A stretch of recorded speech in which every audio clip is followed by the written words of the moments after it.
Hello and welcome to the Hewman Show. My name's Mike Giuliard, I'm your host. This is the podcast where we talk about all sorts of gaming and just cool things that we find to be cool. So I'm joined today by JJ Craig, as always. Hello. And Neil Williamson, who is... Why did I say Neil's name? He's not. We don't even know. He's in the middle of something. And Josh Musser. Hey! Josh Musser. And Josh can be found on youtube.com/JASHINYA gaming. Jashinya gaming. Right. I'm back. Oh, wow. It's 20 minutes. We could have waited like a minute more. Yeah. So, and I'm joined by Neil Williamson as well. Neil, we decided to start without you. That's fine. Before you arrived. So, who wants to go first? What have you guys been up to? Me. Neil wants to. Okay. Neil would like to go first. Since we last spoke, which was, I believe, a couple of weeks for you, Neil. Well, have you heard of a game called Rust? I have, yes. I have. You have, Mike, 'cause I already asked you and you told me. We had a whole conversation. Are you playing the game? Liar! Exactly. Well, anyway, I've been playing, I was on this TeamSpeak, and this person told me to get the game. Who was it? So, just give him a shout out. John J. John J. Hey, John J. Jack. Are we just making up names? No, his name's actually John J on the TeamSpeak server. Oh. Okay. Anyway, yeah, so, he told me to get the game. I decided to get the game. I played it with him once and he never played it again. But either way, it's a really good game. Like, I was playing it before I came on here, actually. And I've not stopped playing it since I've got it. Well, I've been sitting here bored all day waiting for something to do. You didn't think to ask me to play? I believe our conversation involved you telling me you didn't like the game. No, it was actually he didn't like you. Yeah. No, I believe I said... Well, Josh, alone. I mean, no. Playing alone I thought was boring. Oh, okay, well, you could have played with me. Shut up, Neil. So you've been playing Rust. Now, what is Rust? Tell us what Rust is. Okay, so Rust is a bit of Minecraft meet DayZ. Isn't that what I said to you? Unlike Minecraft, though, go on, what are you saying? I was to say, isn't that exactly what I told you? Maybe. I can check you're my chat. just quoting me. Credit where credit's That is not due. what you told me. Just go on. What is Rust? Rust is Minecraft. It's Minecraft meet DayZ. Unlike Minecraft, though, you can't actually build as freely. So you have to use parts to build a hut. And there'll be you craft the items to build your house. Whereas in Minecraft, you could literally build almost anything. Okay. It's got a survival aspect though. You got guns on it, which you can craft by getting the blueprints. So I'm going to pretend I haven't played it. Yep. So literally, I just go in and I build a house. No. You need to gather resources. How do I do that? You start with a stone, and you stone away at trees, and you stone away at rocks to get. So I get stoned under a tree. Yes, that is exactly what happens. No, you use a stone and you get these resources which you can then build things with. You've got to kill animals for your hunger. There are certain animals like bears and wolves that will attack you and they'll chase you, whereas deers and pigs, they won't. But to kill a deer, for example, you've got to sneak up on it, hit it, and it will run away, and you've got to sort of follow it. So they're actually moving now? Because last time I saw it, they were static. They are moving now. That's good. Oh yeah, it is an alpha. I might want to mention that. Yeah, I was going to say. Access game on Steam for $20 at the moment. No, my question is though, do you think... I feel like that game is almost exactly the same as 7 Days to Die. Have you played that? I've not played 7 Days to Die, nor have I heard of it. Doesn't 7 Days to Die have zombies? Yeah, they both have zombies. Rust. They're getting rid of zombies in Rust. Oh, they're getting rid of zombies in Rust? Really? Well, Rust wasn't meant around zombies. Like, it wasn't a zombie apocalypse game. There were zombies, but it's not a zombie apocalypse. Yes, they're changing the zombies to bandits, which makes sense because other than it's quite a... I don't know. The zombies seem like out of place inside Rust. Yeah. They're not really... I think it's because Rust doesn't have that built-up town or built-up city that you would expect to find zombies in. It's just it's all wilderness. Yeah, it doesn't look apocalyptic at all. Guns are also out in that game as well. They're also what, sorry?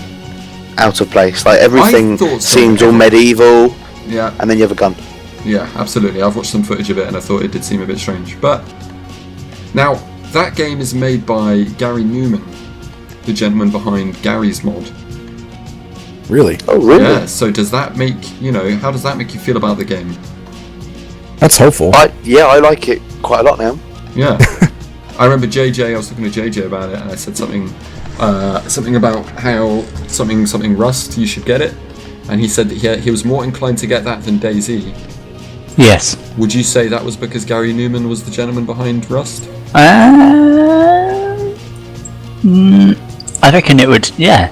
Why not? Yeah. You feel that helps? Yeah. Definitely. Yeah. Yeah, because Rocket really hasn't proven himself as a developer. No. It's a smoother game though, Russ. Like the way there's like the zombies attack you. It's made from so much Unity smoother instead of real virtuality, and the real virtuality engine is just one big bug. But the Unity engine that they're using for Rust is tried and true, one of the best game engines that you can use at the moment. Between that and Unreal. Yeah, absolutely, because so many people use them. There's so much support for those platforms. So Rust is cool. Rust is $20 on Steam, early access. What else, Neil? What's been going on in Neil Town? Game wise, I tried out. Game wise, just anything cool. No, I'll start off with the games though. I tried out the Just Cause 2 multiplayer mod. How was that? Well, I didn't realise until I started playing that it's made by the same people that made the San Andreas multiplayer mod. Yeah, it is, isn't it? I forgot about that. And like the San Andreas multiplayer mods, there is that huge issue with desynchronization in it. Yeah. Because the games aren't optimised for multiplayer. Absolutely. So when you go online, it doesn't work. When you're in a vehicle, you're driving around, you jump all over the place.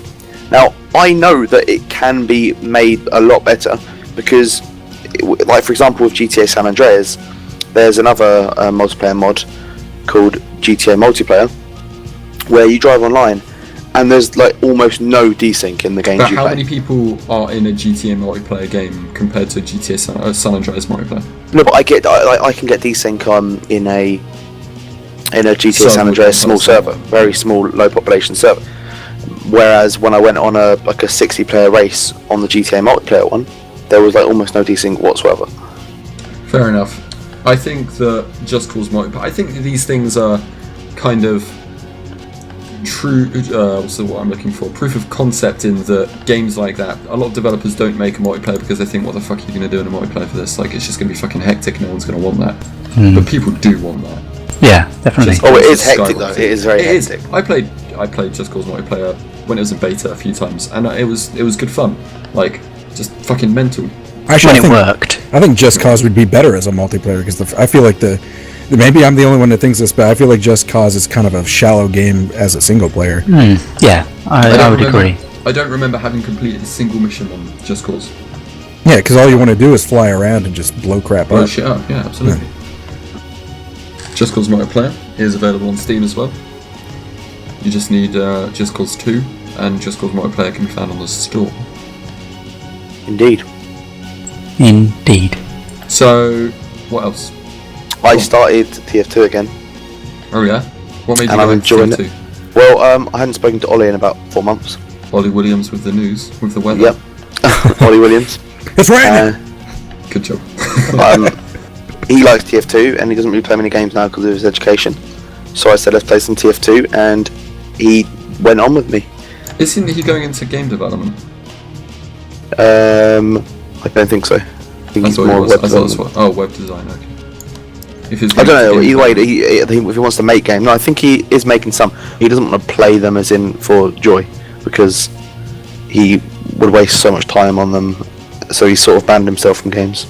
Yeah, until he's in a position where he could afford to have more relaxation time doing that.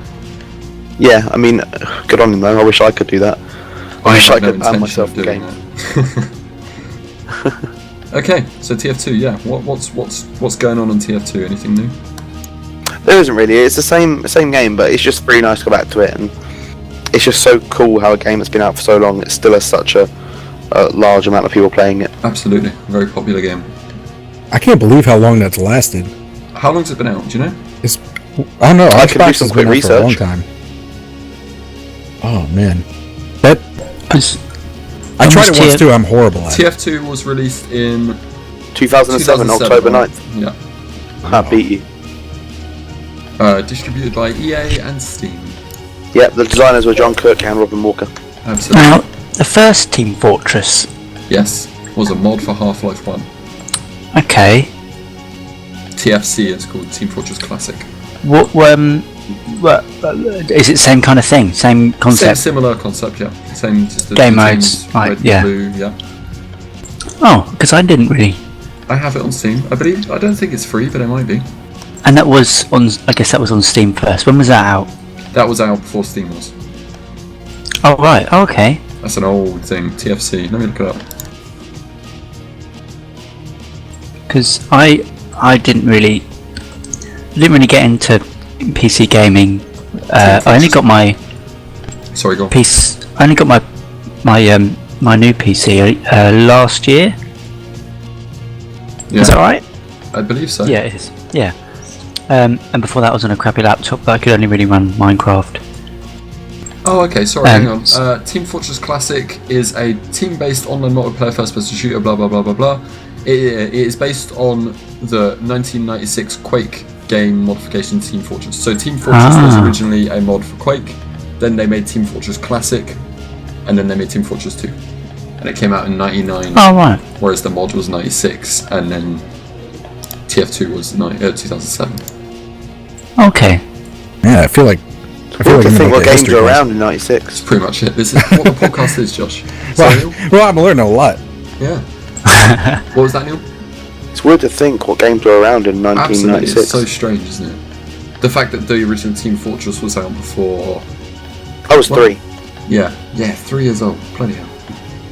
God. Okay, Difficult. yeah. TF2, Neil. Anything else? Anything going on? In my life, I'm meant to start uni tomorrow. You going back to uni tomorrow? Indeed. Nice. And work has finished its Christmas period, so it's gone back to quiet, which is really nice.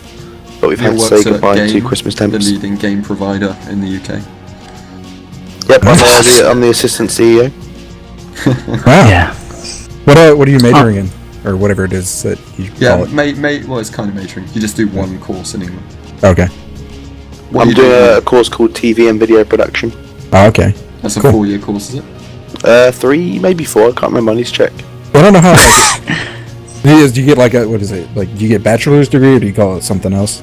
I think it's a bachelor's. It's a BA honours, so I think that's bachelor's. Okay. Bachelor with honours. Okay. Cool. That's good. I believe. What does that mean? I don't know what I'm talking about. I don't go to. What does a university. bachelor's mean? Bachelor's is a undergraduate degree. It's just the step before a master's. Right. basically. It goes like I think I could go associates. for a master's. It goes associates, bachelor's, master's, doctorate. That's how Yeah. it goes. At least over here it does. Well, I mean, I think A a doctor of doctorate media. is kind of on par with a master's. I could be wrong.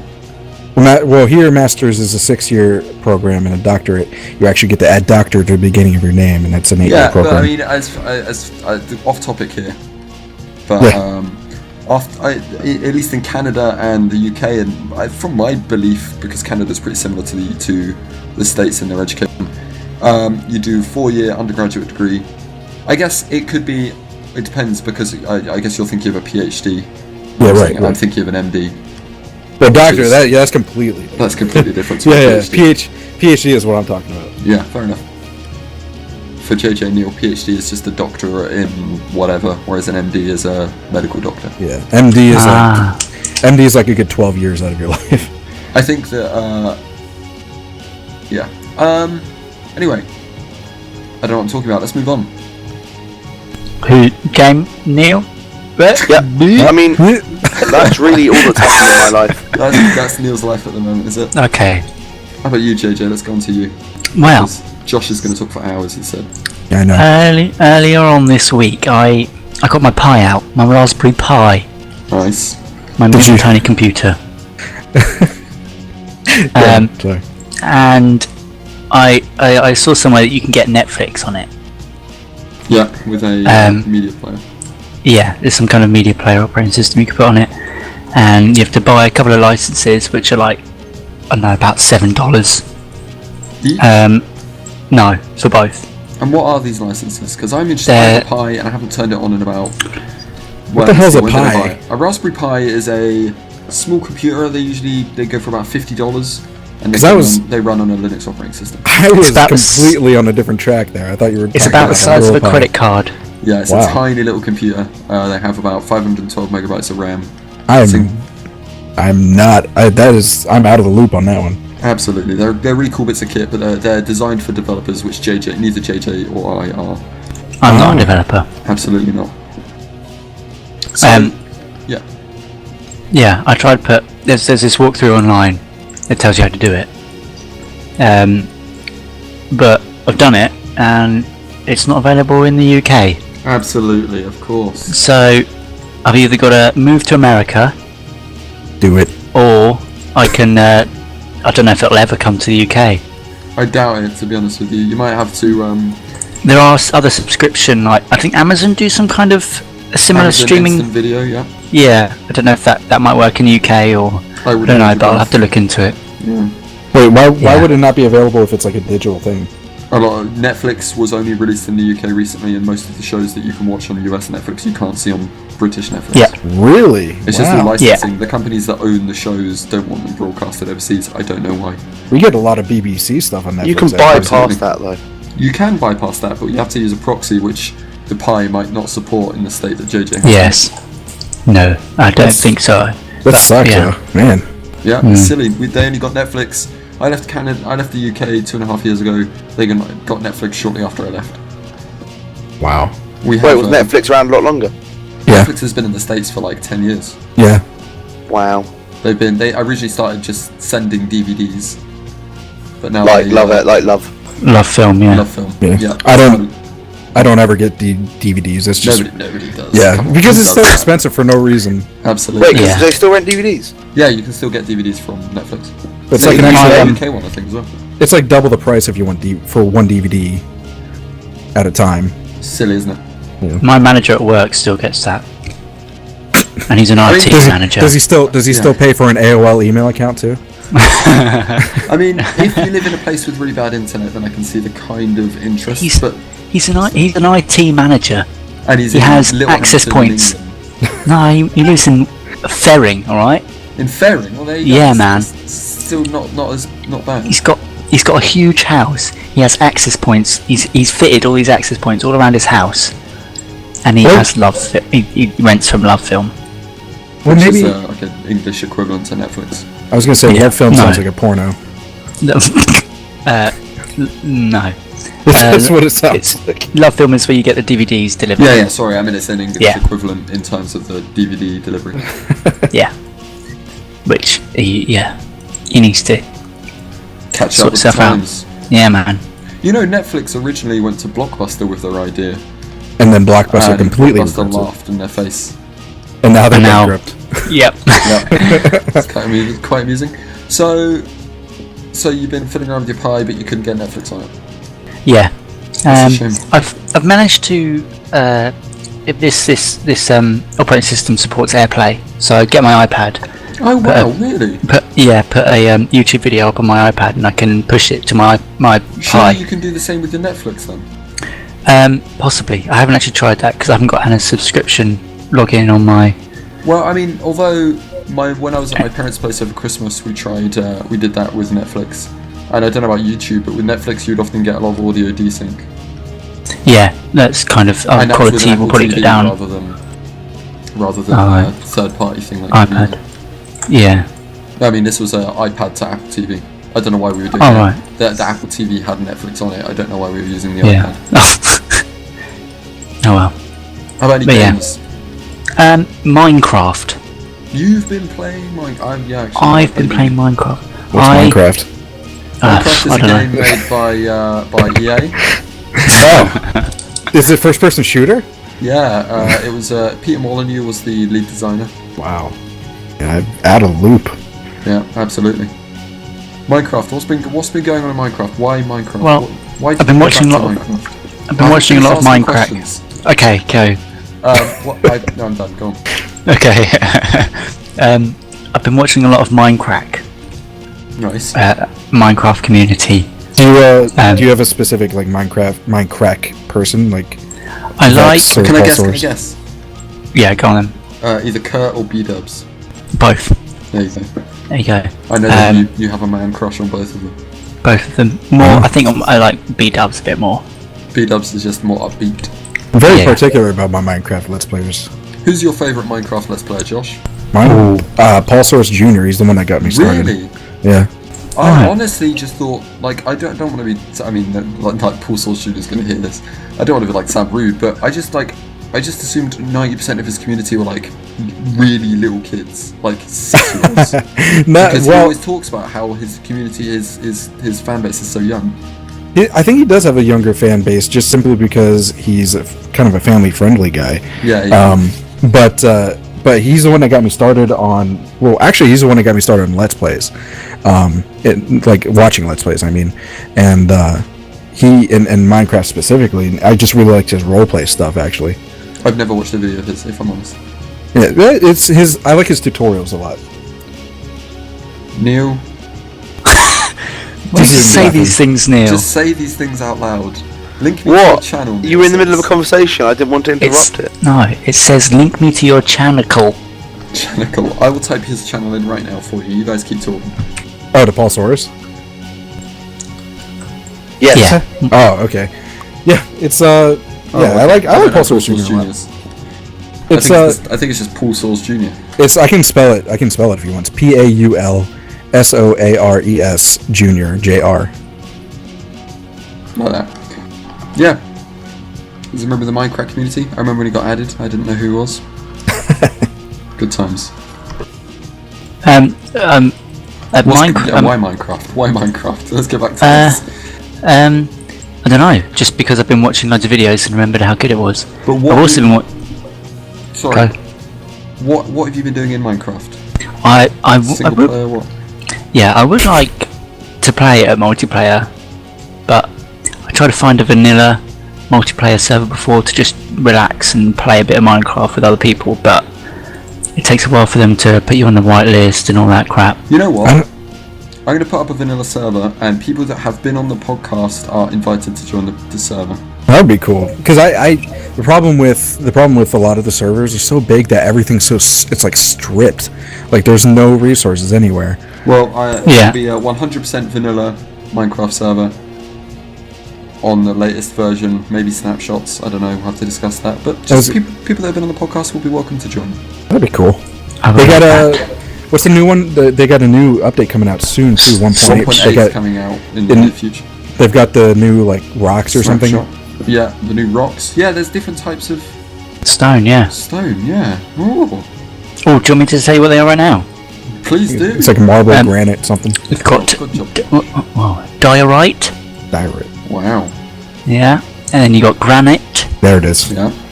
And andesite. Andesite. God, I feel like a geologist. Welcome to the Human Geology podcast. That's pretty cool. And you can't do anything with them. Yeah, you can make them into, you can make them. You can't smelt them. You just put them into You just rub them together and they get smooth. Pretty much, yeah. Really, I thought. So, what my theory was is you'd go into a cave and there'd just be different Oh, there are. Yeah. Yeah, you walk in, and they're actually pretty common, at least right now. Yeah.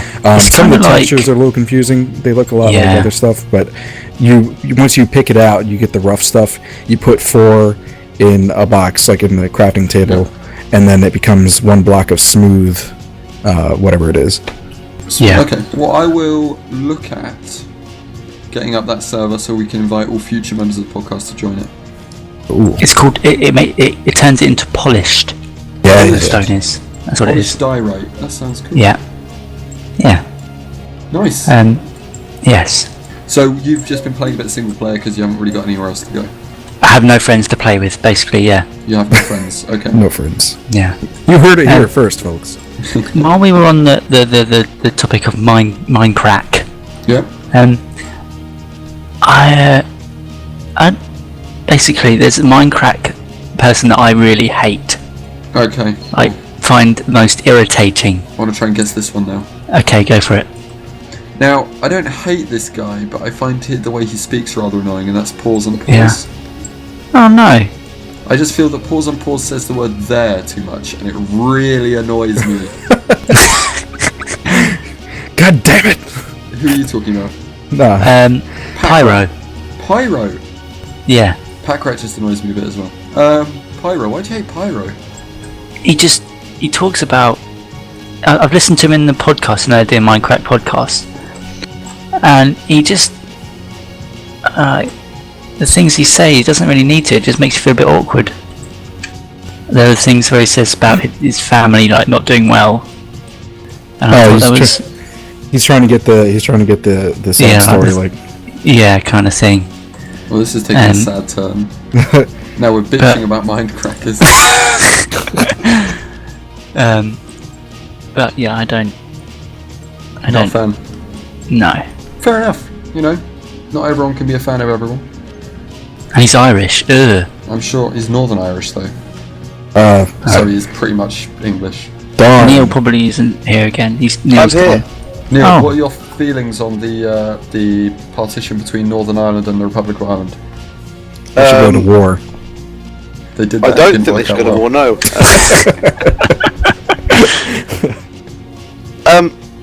I don't care. Yeah. Oh. Yeah. Neil's mum's Irish. The Republic of Ireland are, pretty happy there themselves. Yeah, they're doing well. If it means anything, my ancestry is Scottish. So is Neil's other half of his. No, family. I think the only thing that pissed the Republic of Ireland off is how Northern Ireland was taken. And I don't know how that is done. But like, as far as the people that are pissed off and doing all this shit about it, it's just the IRA. Fuck the IRA. Yeah, okay, this has become now a political podcast. I'm the neutral party right here. Yeah, bloody hell, this is kind of I don't even know. some weird turns today. Well, no, they were invaded, right? So a lot of English people, British people moved over and took over Northern Ireland. And the only reason that the Northern Irish people don't want to become part of Ireland again is because the people living there are all the people from Britain. Yeah. Is it? That's the only reason it won't ever become that way, because they're not proper Irish people. Is there a lot of like prejudice still going on over this? No. I don't think so, no. Okay. There's There's a lot of trouble going on there at the moment because the IRA keep bombing things. But like around They here, haven't done in a while, though, have they? They have. They've Really? been attempted to. They've done a lot of attempted bombs recently where they found them under the car or they've not blown up. wow. That's why they've got British troops there now. Yeah, really. Do you perhaps think that they were intentionally not blown up? Just to scare people without actually hurting people? Why is this becoming a thing? Yeah, or maybe they were planted there to make the By IRA. the British. Yeah. It's propaganda. Ah. Yeah. Let's move on because this is stupid. Seen a lot of pissed off people, eh? So Minecraft single player, and you and I played on some game servers, didn't we? Like Yeah. survival games and stuff. They were fun. It was good. I'm quite enjoying it. I did. Cool. Apart from that, GTA. Yeah, a bit GTA 5 still. Yeah. Nah, it's horrible. And There's so many hackers on it now, it's annoying. Oh, the online, you mean? Yeah. Oh, I haven't even played the online. I would imagine though that my friend said he tried it once, and as soon as he got on, like 10 people just tried to shoot him. That's why we're waiting for the PC version to come out. Absolutely. That's why I made that petition. Yeah. 650,000 people later.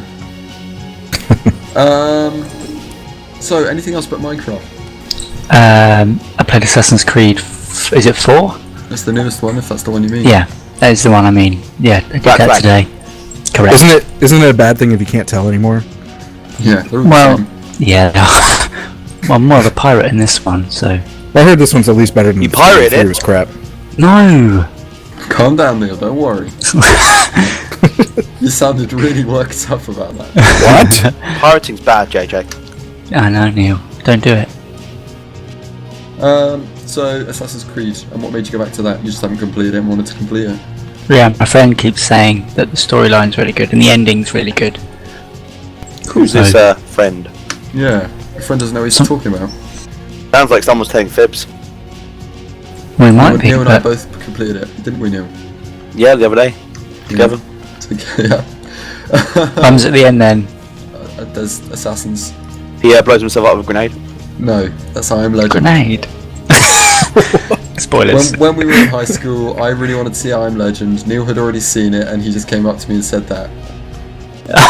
Because I said to him, don't spoil it for me. He goes, at the end, and then said that. Wow. It wasn't that great of a movie. I miss thought it was a school. good movie. It was Yeah, me alright. too. It was alright. Oh, I liked it. I miss being 15. Better I than miss you after coming over mine, Wilson. playing Habbo and Habbo Hotel when me and Neil used to play. Now it's the Hewlett Nostalgia Podcast. Habbo Hotel, wow. Me and Neil used to play that game religiously and spend lots of money buying. Yeah, Mike gold. got me banned. I refuse, on any kind of MMO, I refuse to pay for anything. I swear to God.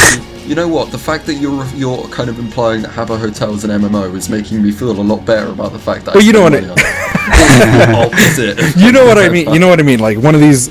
Like, I don't care what it is. Like if it's online, you can play with other people. I refuse to buy anything. I can kind of see your standing on that. Mate, £10 you cash. Yeah, you cash at the local corner store. Spa. Yeah, the spa around your corner. Anyway, Neil, JJ, sorry. What else? I think that's it.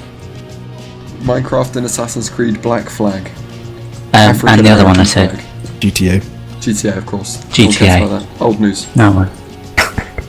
GT what? GT Gran Turismo 6. Yeah, well, I've got that actually. I know. You got the new systems? The new. No, none of us. No, I haven't got PS4. Oh, okay. What about you, Josh? What has been going on with Josh's gaming and even not gaming life? Well, gaming-wise, okay, I'll start with not gaming. I told you this earlier before the show, but I do have a new child on the way, so that's exciting. I think we're thinking maybe in the fall sometime, August at the earliest. Cool. Yeah. What? Good job. I'm old. You Yeah. having a kid? Yeah, second one. Kid. Yeah. Second kid? How old's your first kid? She's 1.5 now. She's 18 months. What's her name? Kiana. And how old are you? I'm 25. My social security number and my blood type.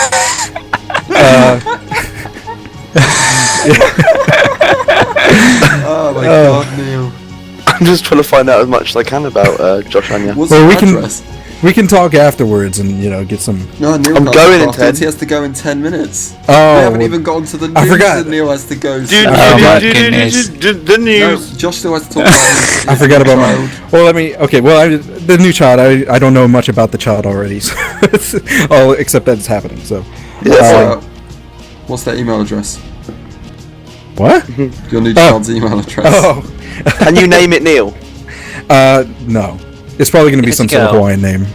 Hawaii. If it's Girl, a female, will you Neil. Is name it your Nelly? wife Hawaiian? My wife is Hawaiian, yes. Why are we doing this, guys? We're on the air. We're asking questions about his personal life. You asked. I'll just send you a picture of my junk afterwards, so don't worry. Good. Thank Of you. your junk? If you're Jesus. watching on YouTube right now, big pop up Will of be. Josh's junk. Yeah. I probably will forget to do that, but or not actually putting up just something. So what else? You'll carry on, please. before we yeah. kill ourselves with. Gaming wise, I've been playing a lot of shit because I got the Let's Play channel, so I'm currently playing through. I just finished The Wolf Among Us. I'm going to list them off, and then you can choose some to talk about if you want. But I like I've been playing The Wolf Among Us. I'm currently playing through Outlast, Amnesia, the first one. I've been playing a little bit of Minecraft, and also maybe this is one I actually want to talk about too. Stick It to the Man. And then outside of that, I actually just finished playing BioShock Infinite, and I'm currently. I knew that was coming. I think did you just orgasm? A little bit. And then I also am currently playing Tomb Raider, so that's what I'm doing gaming wise. Okay, well, we'll save Bioshock for last because I Cool, love we'll that just game. yeah. I will say the ending made me go, "What the fuck just happened?" Yeah. But Yeah. It just I love Yeah, that. there he goes again. Let's move on to that at the end. but like I said, the Sorry, first one I want to talk about personally that I think needs more recognition is a game called Stick It to the Man. What is that? It's an indie game that just came out by Zoink. It's a game I think in the studio I think is based in the Netherlands. But basically it's a puzzle platformer adventure game. And it's very quirky. It's got a really good music and really innovative gameplay for that genre, and also really good voice acting. I actually almost got a voice acting role in this, but it didn't. It didn't work out. I do know a lot of people that did voice acting in it though, so they did a really good job. But the thing that makes it pretty innovative is that the world, and it really works, is originally on the PS3 and PS Vita, but they just released it for Steam. And they were kind enough to give me a free copy so I could promote it for the Steam release. And what really makes it innovative is that the world is kind of made out of paper and stickers. And the guy, without giving away the story, the guy ends up having this like hand sticking out of his head that only he can see, and he uses it to it's like one of those sticky hands, you remember? You get them out of like the vending machine, then you throw them at a wall and they stick. You know what I'm talking about?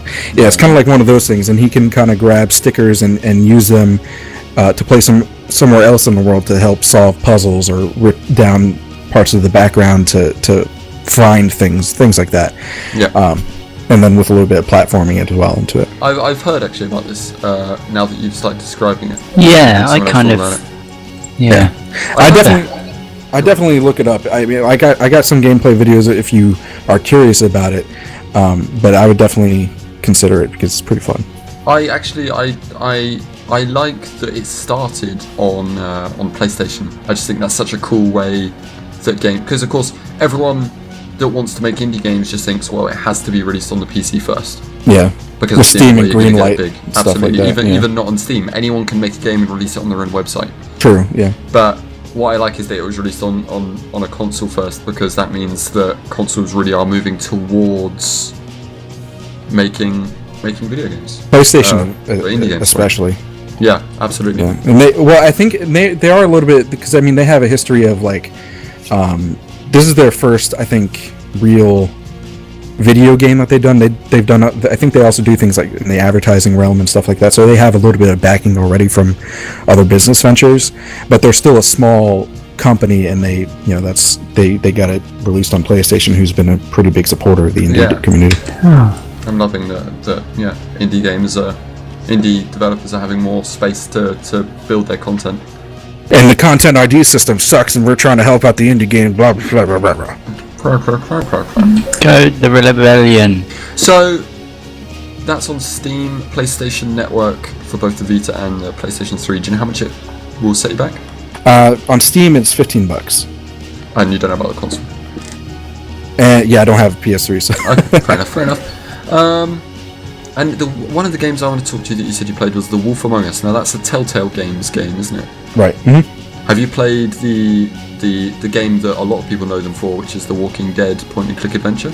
Yeah, I played The Walking Dead as well as I guess you call it DLC for that, the 400 Days. Yeah. Now, would you say that the Wolf Among Us, it came out after The Walking Dead, didn't it? Yeah, it did. Would you say that it's kind of similar to The Walking Dead in a playstyle? In the playstyle, it's generally speaking, yes, because it's point and click, and you choose responses. When you're talking to someone. Yeah, I think that's kind of what they're good at, isn't it? Yeah, and your choices affect what you do. However, I think The Walking Dead has more action sequences, whereas The Wolf Among Us is definitely more dialogue heavy. Now, did it make you? You've completed it, have you? Yeah, I've beaten it. Mm-hmm. Now, did you want to cry and slit your wrist as much as I did when I finished The Walking Dead game? No, not this time. I mean, they only have the one episode out because it's episodic they do. Okay. So they only have the one episode out, but the ending of the episode, no spoilers, kind of made me go, really? Like in a good way. That just happened? Yeah. Yeah. I can't believe, because I don't want to spoil it, but it was kind of a shocking ending for the first episode. But it wasn't depressing because the game also is based off of Fables, which is a graphic novel, just like The Walking Dead is. The Walking Dead game. Right. But this, instead of creating new characters, these are the same characters from the graphic novels. So, I mean, unlike Clementine and the guy who took care of her, I don't think, at least at this point, I'm not as attached to them. I'm a little attached to, I guess, Bigby, the main character, as of right now. But I also know that being some of the main characters from the graphic novel, it's less likely that they're going to kill them off. However, I will, take that with a grain of salt because you never know what will happen. But whereas, in The Walking Dead, is it okay if I spoil that because it's old? Oh yeah. Okay. If you haven't played the first Walking Dead game by now, Yeah, spoiler. Close your ears if you haven't played Absolutely, it. Absolutely. Yeah. But when Lee killed himself, or not killed himself, but when Lee, it was just it was pretty heart wrenching, and they attached you so much to him and Clementine, but this one's more of like a detective noir type thing, I think. Now, every time I hear about this game, I remember the Michael J. Fox movie Teen Wolf. And I just assume it's a game of that. Am I wrong in thinking so? Yes, you're wrong. Okay. No, these are all fairy tale characters, and they're very aware of that. Yeah. Okay. Yeah, and sorry. No, they're in our world, but they don't explain that in the game. At least not yet. It's just kind of just it exists. That's that. Right. And you can get that on Steam as well as other platforms. Right. For $25 probably for the whole thing. Something like that. Which actually, I have a bone to pick with Telltale. They're awesome games, but I think an episodic, like if you're going to come out with 5 episodes that only have like 3 hours of gameplay each, I think $25 is pushing it. I really do. So? I do think so. I think maybe 15 would be more reasonable. Because if you think about it, Call of Duty comes out every year for $60, and I don't buy it. Yeah, and also I guess if you count the multiplayer, then it does have a lot more hours anyway. Yeah, but I mean, like this is like, I mean, they're awesome games, but I think there's not enough. Having completed the first Walking Dead series, I can honestly say I would spend full retail on that. I would say my personal recommendation is to wait until there is a full package deal. It's funny, someone's just started playing The Walking Dead on my Steam. And now, the last game out of the games that you mentioned that I want to talk about was my favourite game of 2013. Bioshock. What's that? Bioshock Infinite was that game. Really? We mentioned it in the last podcast, JJ. No, the one before. Probably the one before that and the one before that. Probably. God, you talk so much. Why? So, what were your thoughts on the greatest game to be released in the past few years? I'm still actually on the edge, on the border, like between that and The Last of Us, as far as being the best game of 2013. That's actually Last of Us was JJ's game of the year. So. And GTA 5 I love that game. Up there too. And another guy who regularly joined the podcast called Dan. His game of the year was GTA 5. So you feel just right, Josh. You've met Dan. But I think I would have picked Last of Us actually personally out of the 3. But Bioshock Infinite was really good. I like how that because I've played the first 2 as well. And I like how this is a lot less spooky, I guess. Like, I thought that wasn't completely necessary in the Bioshock world. Yeah. I like the action-adventure version of it, and the story was even better this time around, too. And that's hard to say. That's hard to say, being a third title, you know what I mean? Absolutely. What I like is the thing that I think helped redeem the story is that they didn't stick with Rapture. Right. They moved to this whole new world. They showed it quickly at the end, and that was it. Yeah. Of course, there will be Bioshock spoilers here for the record, people. Right. We are talking about. If you can understand them. If you can understand them. Yeah. Michael, JJ, and Joshinya. You're gonna go, right? It's midnight. Yeah. Oh. Neil hasn't played Bioshock, so we don't want to spoil it for him, so he's going. That is why. Thank you for joining us for the first few bits of the podcast. You'll hear me at the news. Yeah, we'll hear the news jingle when we finally get to it. Thank you very much for joining us, Neil. No worries. Have a lovely evening, guys, and bye. See you later. Hello. User disconnected from your channel. So what did you? How did you interpret the ending? Like, how did you feel about the way? Because of course, it's one of the most confusing game endings in a lot of people's minds. I think I got the part that we're doing spoilers, right? Yeah, absolutely. Yeah, I got the part that Booker was really Comstock and Elizabeth was his daughter, and that he died, in order to save her from himself or something. The part that really confused me was the Lutis twins' involvement. Okay. I didn't really understand constants and variables. Right. The Lutis twins are the same person. Really? Yeah. Is that what they're saying? No, but the constant is that there is at least one of them, and the variable is whether they're a male or a female. Wow. Okay. So that's why Booker and Comstock are different. Booker, the moment Booker becomes Oh goodness. is this is gonna be lengthy. The moment Booker becomes Comstock is when he was baptized after Wounded Knee. Right. The constant is that he was there. The variable is whether he accepts the baptism. Right. So whether he becomes Comstock. So that the point that he becomes Comstock. Hang on.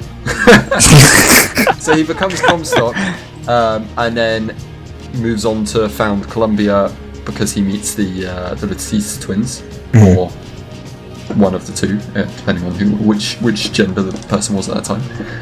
And they're the people that invented the method of being able to create the tears as well as the floating islands. Now, okay, so he gives the girl. Now I don't quite know why he gave Anna, is who she was at the time, wasn't she? Before he gives it to Comstock, he gives Anna to the Latisse twin. Like I feel like it had something to do. Like, is there any time travel involved? I think because isn't that one of the things with the tears is that time travels differently in different ones. So I think what happened is in one reality, Comstock needed Elizabeth. Like maybe something happened to her in that reality, or maybe he never had her, or something like that, and he needed Elizabeth to carry on his shindig or whatever. And so he got the Latisse twins to go to Booker, who, for some reason felt the need to do that, and took that. And then Booker was like, oh no, and then the Latisse twins were like, shit, we messed up. So they went and got Booker. Okay. Maybe I'm wrong, I don't know, but then they went and got Booker to fix the issue, and then the whole thing happened. As I say, the bring us the girl and wipe away the debt, or is kind of go and save Elizabeth and wipe away your debt to her for having given her away as a child. Right. I also got it that maybe Booker went a little bit crazy and he was kind of creating his own backstory in his head, which is why he didn't remember. Yeah. He doesn't remember a lot of the things that happened. Right, so he thought it was like something he owed to like some mob boss or something like that. And okay, can I just very quickly, when you die and you go in that room, sometimes you end up in your office. Oh yeah. Is that anything to do with what you're currently talking about, or is that something completely different, or has that got no relevance? That's just Dewitt's office before. Oh, okay. At some point before the whole event. Comstock. Infinite. Yeah. He's just a private investigator. That's his job.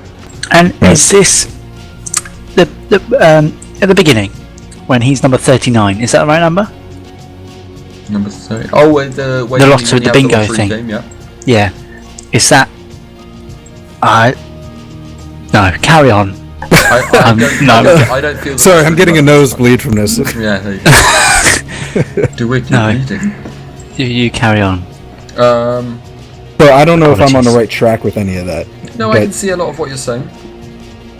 But that's what I gathered from it, and at the end I was just like, I don't know. I'm getting like, it's like it started giving me like a Donnie Darko sized headache. Yeah. I was just like, I don't know what the hell's happening anymore. I love that game, and I plan on playing through it again, for sure. Now, also, okay, here's a slice of fried gold for you.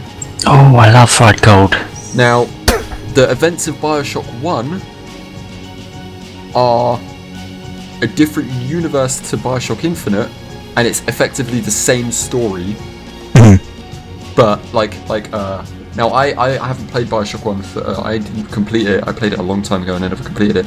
Now, the character you play in number 1 is Booker DeWitt, and you're going to save Elizabeth. Like it is the same story. There's the big city. There's the girl defended by the big mechanical monster. Like it's not like, I don't know where I'm going with this.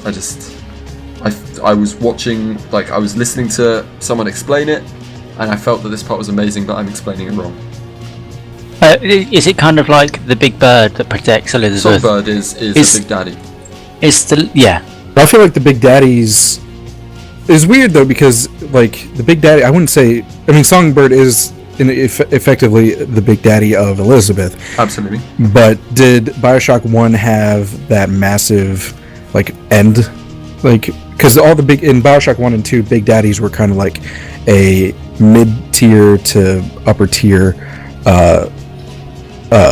enemy that you just came across, right? So it's not really, and whereas the Songbird, there was only one Songbird, and it played a more crucial role. I think that it's... I think that the little sisters... I don't know, man. Well, any of you out there want to chime absolutely. in, put a comment or email or whatever you guys do. Come on the TeamSpeak and shout at us. Do that. You guys are stupid, and it's actually the Big Daddies and something. Comstock is actually the Big Daddy. Big Comstock is actually Oprah. There you go. It's the end. Solves everything. But Bioshock Infinite is such a good game. It is. It is pretty good. I was definitely impressed with it because I thought the first Bioshocks were kind of overhyped. I'm actually sitting on the store page for the first Bioshock right now, thinking about buying it. I thought they were overhyped, but not to say that they weren't good games, but this one definitely deserves its praise, I would say. Right, I'm going to add this to my cart right now. So you just put in your cart, sorry? Bioshock, the first one. Oh, right. Just added it to my cart and I will pay for it after the podcast. I feel like the second one didn't offer a whole lot to it. No, I think I'll wait till the second one's on sale. Yeah. But yeah, so Bioshock is an amazing game. You can buy it on Steam right now for $39.99. I got it for $10 during the winter sale. Yeah, me too. Actually, I got it. Yeah, it's one of the sales. It's an amazing game. Best game I played in 2013. One of the best I played in my life. And the DLCs are pretty damn good as well. Played through them. Is that like a completely different story, or does that start before the end? Is it really a different story, Joe? Well, I haven't played it. Or is it a constant and variable? Never mind. I'm not going back. No, it's if you want to look at it the way that we tried to explain it just now, it makes it even more confusing. I think the best way to look at it is that it is a separate entity in everything. They're doing it episodically. Episode 1 of Burial at Sea is out at the moment. Yeah. As well as the other DLC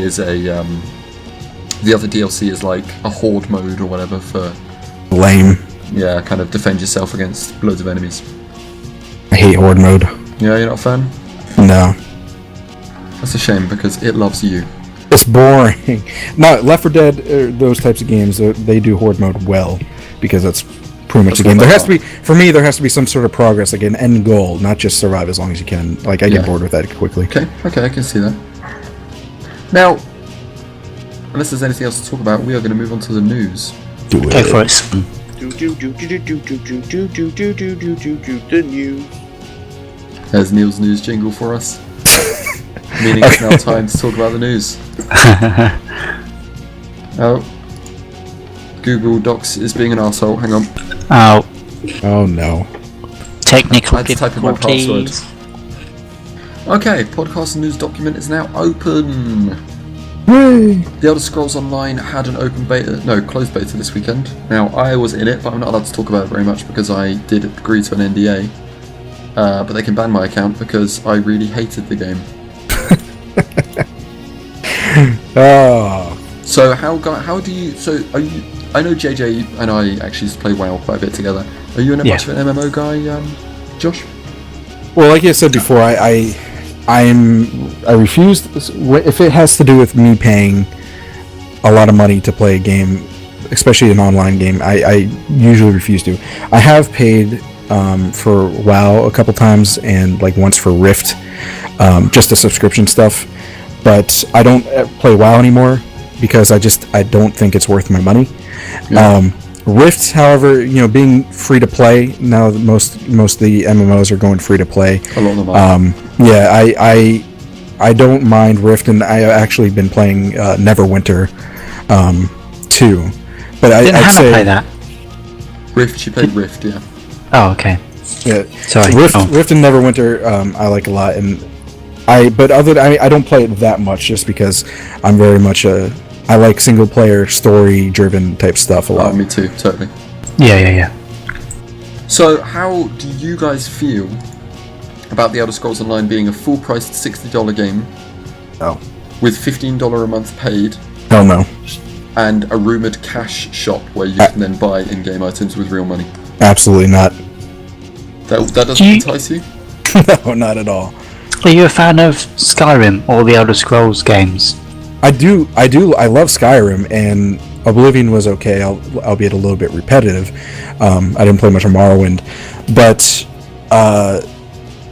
the fact that if you're going to make someone pay for it, it needs to be either one-time payment or subscription-based, and get rid of that. The cash store should be for things that aren't necessary at all, like for people that just feel like paying money for whatever reason. Yeah, hats. Yeah, exactly. There you go. Exactly, but if you're going to make people do all of that, it is not that. I guarantee you, it is not that good of a game. I don't care what you're making; it is not that good of a game. WoW isn't even that good of a game, and they make you pay for their game expansions and then a subscription. They can go shove it.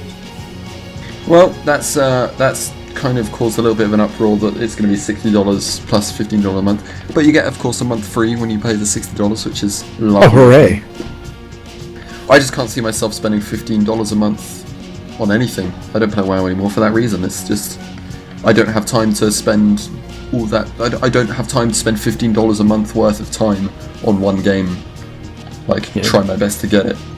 But maybe it has something to do with lifestyle too, because like I said, since I have a family, I feel like $15 a month, food, diapers, bills, or I can play WoW. Yeah. You know what I mean? Yeah, I need diapers as well. I'd have kids. I just don't. You just don't like going to. Yeah. Yeah. So that's caused a bit of an uproar in the gaming community, but not a huge one. You probably haven't heard about it. Next bit of news is Project Christine by Razer. You guys know Razer? As in, like, the PC accessories company? Yes, the PC accessories company. Oh, peripherals is a good word as well. They are. Thank you very much. Excuse me, Mr. Thesaurus. I believe at CES this was announced. It's called Project Christine. I'll link you guys to the article so you can see what it looks like. This is in TeamSpeak that you're linking it? Yeah. Oh, I pressed the wrong button. There you go. Now, Project Christine is they're taking computer parts and making them easier to replace for the layman. Huh. Okay. But of course, that's going to put some sort of Razer tax on them, making it a lot more expensive, I think. Yeah, But definitely. have you seen the pictures of this thing? Yeah. That's hideous. What the hell is it? It's a computer. That's a computer. Those little modules are, like a graphics card and a bit of RAM and a disk. That's huge. It's hideous. It's the screen again. I don't think it's that complicated in the first place. I guess I'm a little bit. I am somewhat computer literate, but I'm not techie that much by any means. But as far as like putting upgrades into computers, you look at reviews, get the good one that's in your budget range, and then you stick it in the right slot. It's not hard. No, not at all. And the thing is that it's going to be expensive. Yeah. And I think that this isn't going to help anyone. People are going to look at this and go, well, PC gaming costs this amount. But no, it doesn't. Project Christine costs that. They get the dumb rich people. People will buy it. If I had loads of money, I would buy one just to see what it was like. Yeah. But I get really upset with consumerism and like people ripping me off. I don't care how much money I have. I'm very principle based when it comes to stuff like that, and anything has to do with consuming goods. But I actually don't buy anything Razer, and that was before this. I think it's overpriced in the first place. I have a Razer mouse, Razer keyboard, and Razer headphones. I have my stock mouse, stock keyboard, and voice acting headphones, so that's different. Yeah. Well, I think this is going to be an interesting way for PC gaming to move. They're going to have to get a lot of hardware partners to agree to putting their products inside these weird little black boxes. Nvidia will do it, no problem. I don't think they'll have trouble, but it just means everything's going to go up in price. For stuff like this anyway. How big is that monitor? Or do you get your own monitor? I don't think that's a monitor. I think that's just like a little screen. Yeah. Okay. I was gonna say, I was like, that looks horrible. Dude, this thing has a 10-inch monitor. Whoa.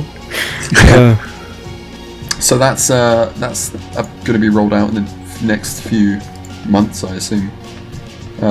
So we'll keep an eye on that, see how that pans out.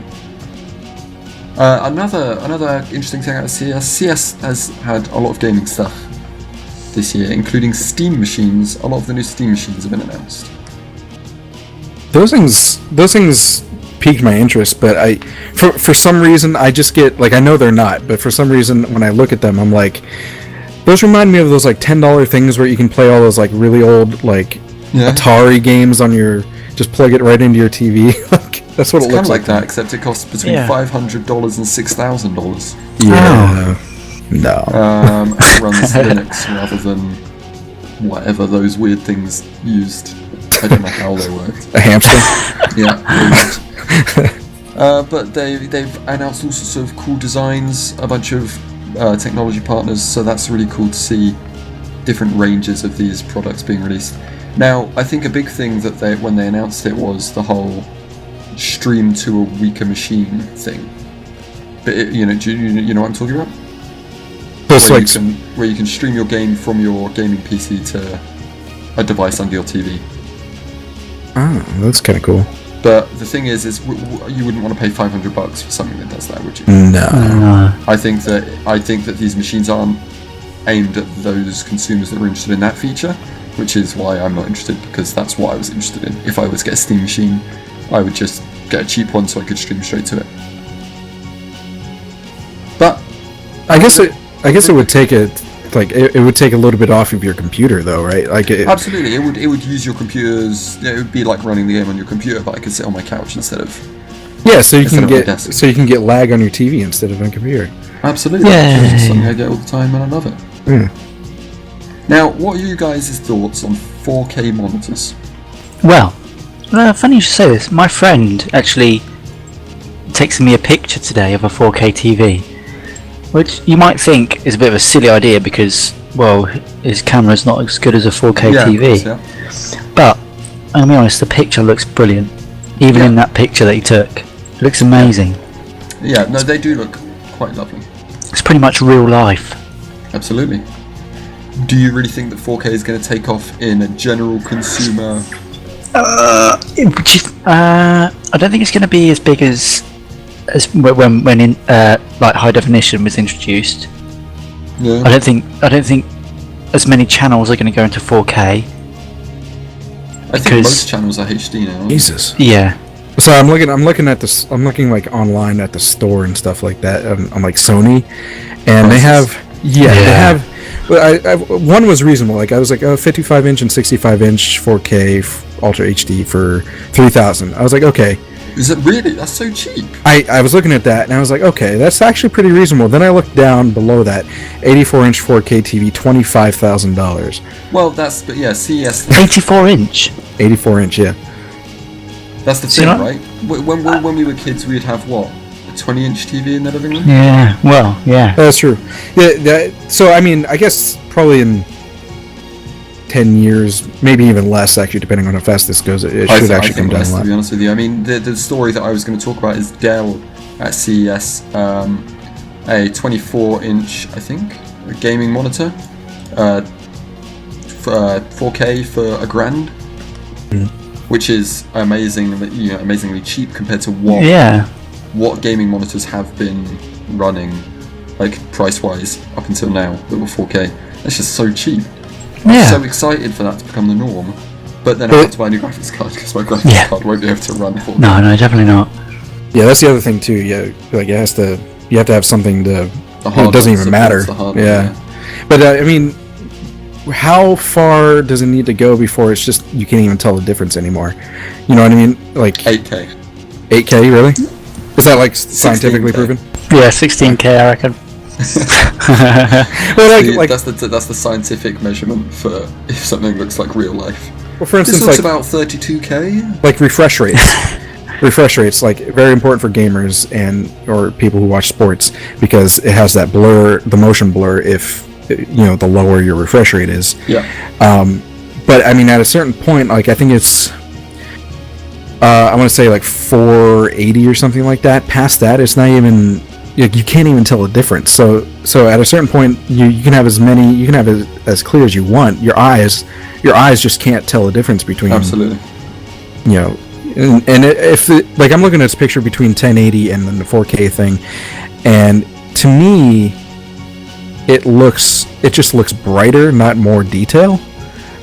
Maybe it's just because it's a still picture, but I mean, maybe I'm just old too, and I just like 1080 is just fine for me, you know. Yeah, I don't know. I mean, I would love like a 4K monitor, or you know, some people around CES were making comments about 8K monitors, but I don't know if they are actually a thing. Or sorry, 8K TVs, whatever you want to say. I would love it, but that's because I love everything new. I want everything. The moment anything's ever mentioned, I think, oh, I wouldn't mind that. Well, I think in this case, this would be something where if I had the money to just throw at it, I probably would. Yeah, I think 4K is going to be the new HD, and I think over the next few years, similarly to how quickly HD took over. Hey, wake up! I think I just got a poke from Hannah. Are you still recording? Yeah. Can you imagine once they start with the PS4, like once they start really pushing the hardware on that with games, and they put that on like a 4K TV, how realistic that'll look? Yeah, I'm excited to see how that all comes out. There's actually a game I saw, I can't think of the name now, but it's coming out in 2015 that claims to be the most photorealistic game that's going to be coming out to, you know, in the near future. And they pretty much they did landscape scans. You know how like they do motion body scanning for like LA Noire and Beyond Two Souls and all that sort of stuff. They did that same thing with landscapes. Like they found abandoned warehouses and they set it up how they wanted to, and then they scanned it so that way when you're in the game, it looks exactly like if you were in that place. Yeah. So imagine that on a 4K TV where you know you're just there. Yeah, I mean, I'm excited to see where gaming graphics can go. You know, the PlayStation 4 and the Xbox One are looking good for consoles. Well, PC not their. games. Sorry. I wouldn't say the same about their intro games. Although Rise looked good, but like I mean. Well, but my point is that if you look at what the Xbox 360 started with, right, and then what they were able to do with that hardware by the time the Xbox 360 was done, right, Dead Rising to GTA 5 right. on the Xbox, and it looked immense. You know, I mean, not necessarily realistic, but it was a technological feat that they managed to get to that point. I'm just excited to see what can come over the next few years, because the Xbox 360 proved that just because of the launch titles are nowhere near the finished product, if you know what I mean. Yeah. Well, I guess I'm complaining more about the game in itself. Yeah, okay, fair enough. But and I think the PS4 will do even better because they have better hardware in there. You know, because Xbox they're more worried about being your living room instead of a gaming system. Absolutely. So PS4 I think will edge them out for graphics. There's only one way for us to find out, and that's to wait. Wait a few years and see what happens, you know? I don't know if I have an Xbox One or a PS4 by then, but who knows? Okay, I only had 4 news stories, and this one isn't necessarily news. I just thought it was interesting. You know Titanfall? I've heard of it, yes. How about you, Josh? You're aware of its existence? I'm aware, yes. It's published by EA. Uh-huh. I just felt it was really strange that it uses Valve's Source engine. Oh. But it probably won't be actually available on Steam. It's interesting how tenuous the EA and Valve relationship is. Yeah, so many things that they're friends for, but so many things they're against each other for. Yeah, like Steam especially, like they EA hates Steam. Like they envy it, and they came out with their stupid ass Origin, and they like refused for a while to put their games on Steam or vice versa or something like that. Yeah, it was interesting. It was apparently actually Valve's fault. EA left something about a disagreement that Valve wouldn't be something to do with the prices. But either way, I don't know what it was. It was something to do with prices for DLC, I think. Yeah, but I mean, it is. Maybe it's probably has something to do with like. EA is a big business, and they can recognize another excellent business. I'm sure they have to have respect for Valve, so that's probably half the reason that they're working with them like they are. I just thought it was so strange that Valve has so much. EA has so much access to so many different engines from so many different developers that they own, but they're going with the well. I mean, of course, they didn't choose the Source engine. I don't know who makes Titanfall. Let me just check. Developer Respawn Entertainment were the people that picked the Source engine, but I just felt it was strange that when EA kind of like started working alongside them, didn't just say, well, hang on a minute, you guys should actually change your engine to that engine. Like, it just seems a bit weird that they would continue to use the Source engine, especially because the Source engine's like 10 years old. Well, is it? I mean, it's 10 years old, but I mean, haven't they updated it a lot? Of course, yeah. But I mean, there's so many more powerful engines out there. Well, I think the Unreal is probably the most powerful. So, and EA tends to stick with Unreal a lot of times, don't they? Well, they have Frostbite for Battlefield. They have, I think they're using Frostbite for Mirror's Edge. They use all sorts of different engines depending on what developer's making what game. Yeah, because I mean, Battlefield, they're all about the destruction engine and stuff like that. So it's. No, they're all about that lens flare. It's actually Michael Bay. He's the CEO. There you go. Now, another bit of news regarding Titanfall is they've said that the maximum amount of players per team is 6v6. How do you guys feel about such small scale fight? Yep, 6v6. How big are the maps? I'm not aware of how that will play into it. If it's a smaller map, then I don't see it being a problem. Actually, I think it might even be better, because a lot of times when you hop on like Call of Duty or Battlefield multiplayer, it's so chaotic you can't even do anything. Well, it's sort of like the game mode you play, because you can play game modes where you're like. Remember Halo had game modes where you could have was it like 16 or 32 people per team? Yeah. On the big, but then you could have the small games. Like 4v4. I think that this is an interesting way to look at it. They've said, oh well, it's not a technical problem. We could have more players if we want them. We just don't want them. And it's apparently related to just balancing the game properly, as well as the fact that there will be AI walking around as well.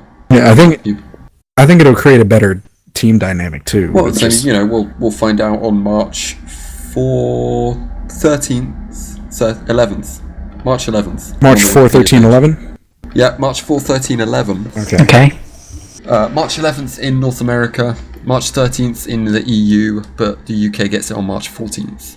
Yay! I get it 2 days before JJ. 3 days before JJ does. Why does the UK get everything last? I don't know. Because at least it's better than Australia, right? We're patient. Australia gets it the day before the UK. Wow. But New Zealand gets it the same day as the UK. Is it edited? Yeah, who knows? For their crazy rating systems. We'll have to find out. I don't even want the game anyway, so you don't want it? No. Really? I'm kind of looking forward to it. Hawken didn't really excite me at all. Isn't Hawken a indie game? I don't know. I love indie games, but I think Hawken is an indie game, and I think that the way that you need to look at it is like they're very different in that way. Like this game has $1 billion company backing it. Oh right. And just I'm not saying that more money means better game. I'm just saying that they have more money to put into a solid development. Although I'm not a huge EA fan, and if it's not released on Steam, then I probably won't go near it. Because I'm just fed up with games not being on Steam by EA. Yeah. Yeah. I don't know. I'll see what happens when it comes out. I'll probably watch some people play it. Yeah, I'm sure there'll be quite a lot of play on it, because I mean a lot of people seem to be quite interested in it. Yeah. Yeah, I probably won't play it actually. Well, we'll see closer to the time. Watch this space. What's the date again? What day did you say it was? March 14th for the UK. March 11th for North America. Okay. So yeah. Now we move on to the part of the show where we talk about next week's game releases. So that'll be Monday the 13th. Monday the 13th. You got a game called Nidhogg. Comes out on the PC. I guess it's an indie game. Yeah, maybe. What else? Anything good? This has kind of been the way it's been going at the moment, Josh. Nothing comes out over these few weeks after Christmas, I guess. The Banner Saga, which comes out on Steam. Right. Which let me just have a look. It's an indie game. Indie RPG strategy. It's kind of like I don't know. Doesn't look anything special, to be honest. Well, how about this? What's coming out in the near future that you guys are interested in? In the near future? The nearest possible future that you could think of. Assassin's Creed DLC comes out on the 15th. You haven't even completed the main game yet. I know, but I won't get it. I don't really buy DLC. The nearest future that I can think about, I'm actually looking up the exact date right now, is The Evil Within. Never heard of it. Really? Is that the Bethesda? I have. It's a Bethesda survival horror, and that it's in the itself, same guy from the original Resident Evil behind right, it, doesn't it? Right, and that in itself is what drew me to it. I was just like, Bethesda doing a horror game kind of blows my mind in the first place. And then on top of that, like you said, the guy from Resident Evil putting his mind behind it without without Capcom's ridiculous restrictions on him, probably. Gonna make Leon buff and what's her face have big boobs. That's all they care about. Japanese games, yeah. Yeah. But The Evil Within looks amazing. Like I'm constantly looking at trailers of it. It looks like it's gonna make me shit my pants. That's the best way. That's the best thing to do in your pants. Yeah. Shitting my pants is what I do in my spare time. Me too, totally. But it looks awesome. So I can't even find the damn release date. It just says 2014. So there's no official date, I guess. Right, but I mean, I would imagine that's the next game that you're really interested in, though, yeah. That I can think of right now, yeah. Yeah. I can't think of a single game coming out that I'm really excited to get. Wow, let me. You're gonna say Watch Dogs? No. Oh. Watch Dogs. I'm not. When is that coming out? March? Has that been pushed back to? That did look pretty interesting. I'm actually kind of interested in Watch Dogs. Yeah, I pre-ordered it last year, expecting it to come out in November.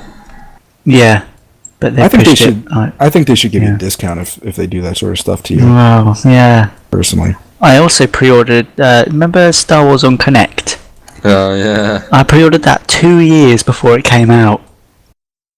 And I got like £5 off the asking price because I pre-ordered it when it was 35 quid instead of 40 quid. Whoa. That was a terrible excuse for a game. I know, but I played it once. But there's another game that you've missed. I know you guys will like. Oh. It's coming out on iPad, iPhone and Android. Oh boy. It's called Ultimate Gay Fighter. That's my life. What is Ultimate Gay Fighter? I have no idea. You pre-ordered Ultimate Gay Fighter on iOS? I haven't pre-ordered. I found it on this game releases website, and I've been trying to Google it, but I don't know what's wrong. iOS is another thing that I have a hard time paying for. I don't like. I mean, I kind of get it's more worthy of pay than the massive amounts that MMOs suck out of you, but at the same time, like I feel like it's just a game on your phone. Like I don't know. I see where you're coming from. Yeah, it's just a tiny little. I never find it hard to buy games because I just buy games when on my phone and stuff. I just don't pay attention to the fact that I'm taking money out of my bank. Yeah, see, and then I look at my bank statement and I'm like, $73 on the Google Play Store. How did that happen? I have to do that, so I think it's part of it is because I'm like, if I buy this, that takes away from my livelihood. You know, I have homelessness or iOS game. Yeah, fair enough. Well, JJ's linked to the ultimategayfighter.com website. It basically just shows a video. I'm not going to watch that video, but go there. Let us know what you think of Ultimate Gay Fighter. I like the gay Asian with the chihuahua. That's my favourite part too. Yeah. Now, before we end the show, I just want to say a shout out to a guy who sent in some kind of fan art. Wow, really? Is it of me? I told you about this, JJ. I've showed you. Yeah, you did. You didn't show me, did you? Oh, you did. Sorry, I did show you. I've linked it to you in the chat there, Josh. This is the background for our YouTube videos now. Ooh. Someone sent in. Sesususes. Thank you, Sesususes. Friend of the show. Friend of mine and JJ's. We haven't spoken to him in a while. He just randomly messaged me with this. Originally we were using just a blue background with the Hewman Show written on it. Can I offend him too? Oh, go for it. Yeah. Hey, Success, you're sissy. Success. Nice. Yeah, he must feel highly offended right now. I feel like such a man. Yeah, I would. I do just hearing that. Anyway, thank you very much for joining us, Josh. It's been a pleasure. You're welcome. It's nice to meet you. You can find Josh at youtube.com/jashinya gaming. Mm-hmm. I hope there'll be a link in the description. There'll be a link in the description of the YouTube video. Of course, if you're listening to this on podder.net, which nobody does anyway. If you are listening to this on podder.net, then there will also be a link in the somewhere around the player. And just go to hewlett.net and find it there. Not hewlett.net. Or you can go to hewlett.net, but it won't take you anywhere. I'm still watching the trailer for this. JJ, you're going to have to play us out in a moment. Oh my goodness. Oh, you're going to have to... He's enraptured by the gayness. Give me a couple of minutes. No, not a couple of minutes. So you can find all these podcasts at podder.net. That is a podcast hosting website that I'm starting up. As well as on YouTube. youtube.com/hewlettslab. If you know anyone who wants to start a podcast, tell them to email mike@hewlett.net and we can get their podcast hosted on podder.net, hopefully. So, okay, time to end the show. Thank you very much for listening. Good night.